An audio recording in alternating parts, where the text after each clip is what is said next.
The bus stop on Madison Avenue was nearly empty at 9 o'clock on Christmas night.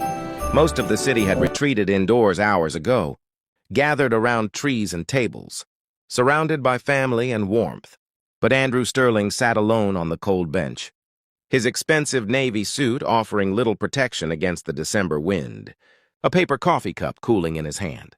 At 42, Andrew was the founder and CEO of Sterling Innovations, a tech company worth $3 billion.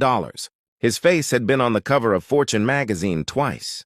He owned a penthouse that overlooked Central Park, drove cars that cost more than most people's houses, and had more money than he could spend in 3 lifetimes. What he didn't have, what he'd traded away in pursuit of all that. Success was anyone to spend Christmas with.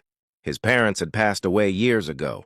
His sister lived in London with her family and had stopped inviting him to visit after he'd canceled on her too many times, always because of work. His last relationship had ended 18 months ago, when his girlfriend had finally accepted that she would always come second to his company.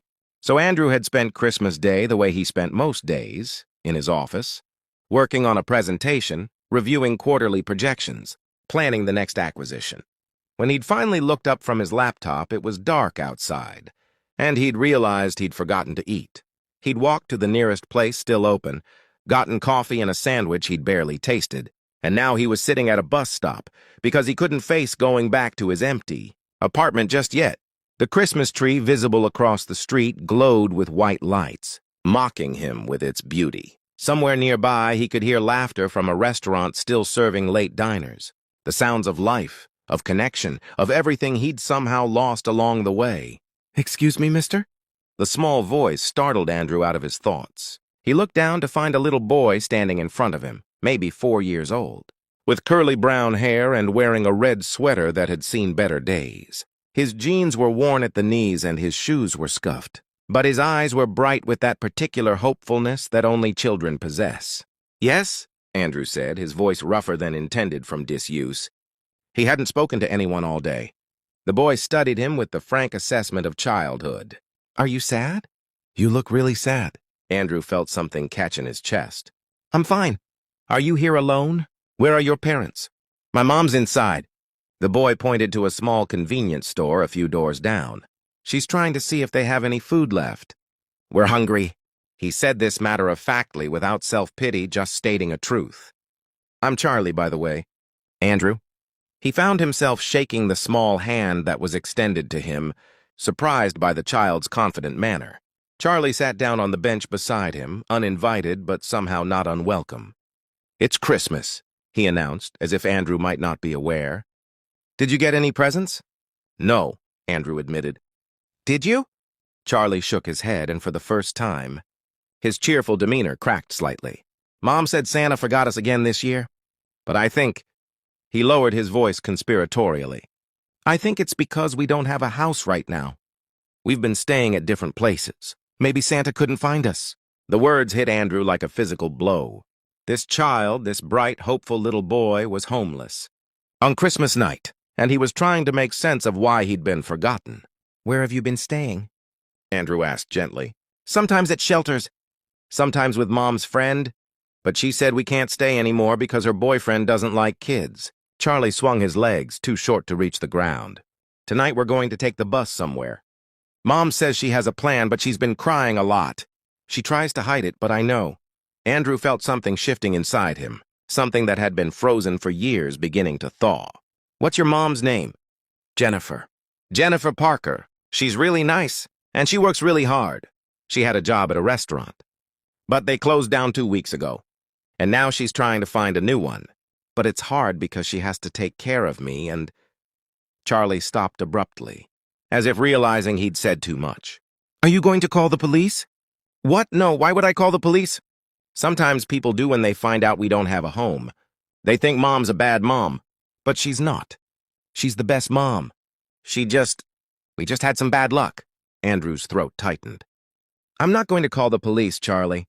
I promise." The boy relaxed visibly. "Good, because Mom's trying really hard. She reads to me every night, even when she's tired. And she shares her food with me even when there's not much. And she tells me that things are going to get better, we just have to keep trying." A woman emerged from the convenience store, and Andrew knew immediately it was Jennifer.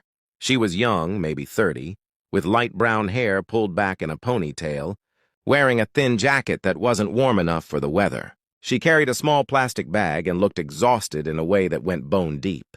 She spotted Charlie on the bench, and her expression shifted to alarm. She hurried over. "Charlie, I told you to wait by the door. You can't just talk to strangers." She stopped when she saw Andrew, and he recognized the wariness in her eyes, the defensive stance of someone who'd learned to expect judgment. "I'm sorry," Jennifer said quickly. "My son didn't mean to bother you." "He didn't bother me," Andrew said, standing. "We were just talking. I'm Andrew." "Jennifer." She didn't extend her hand, keeping both arms wrapped around the plastic bag as if it contained something precious. "Come on, Charlie. The bus will be here soon." "Where are you headed?" Andrew asked. The question came out before he could think better of it. Before the old Andrew, the one who kept his head down and minded his own business, could stop him. Jennifer hesitated. "There's a 24-hour diner in Queens that lets people sit as long as they want if they order something.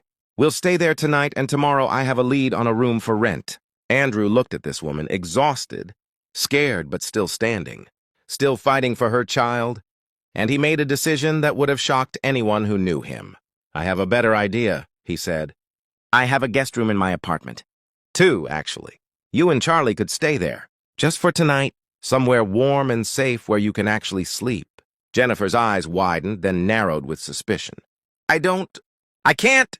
"We don't accept that kind of—" "I'm not suggesting anything inappropriate," Andrew said quickly, understanding her fear. "Separate rooms, locks on the doors. He looked at Charlie, who was watching this exchange with hopeful eyes. "I just can't send a child to spend Christmas night in a diner when I have empty rooms sitting unused. Please.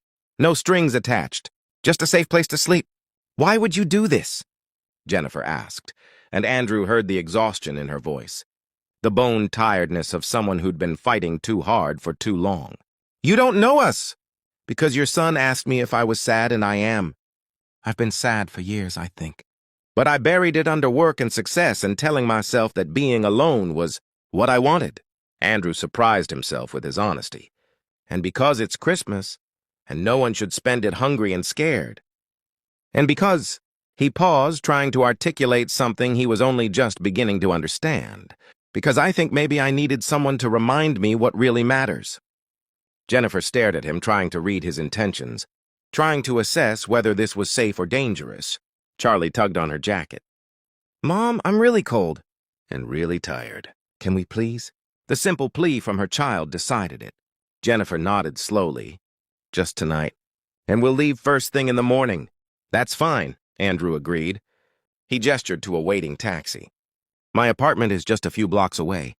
They rode in silence, Charlie pressed against his mother's side, occasionally sneaking glances at Andrew. Jennifer kept her arm around her son, protective and wary.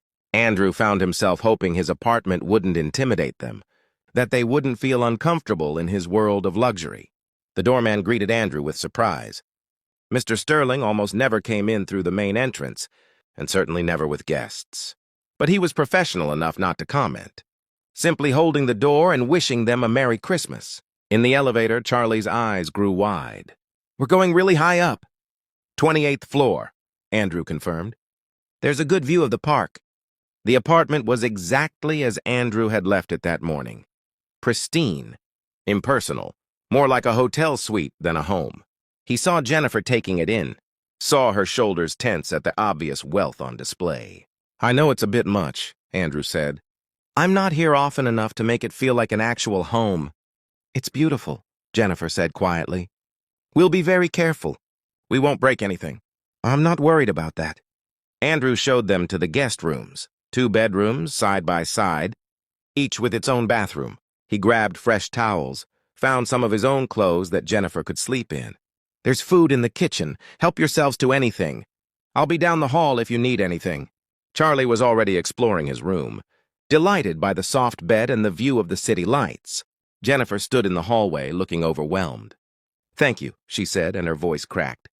"You have no idea what this means. To have somewhere safe, somewhere warm." "I've been so scared." Trying to keep it together for Charlie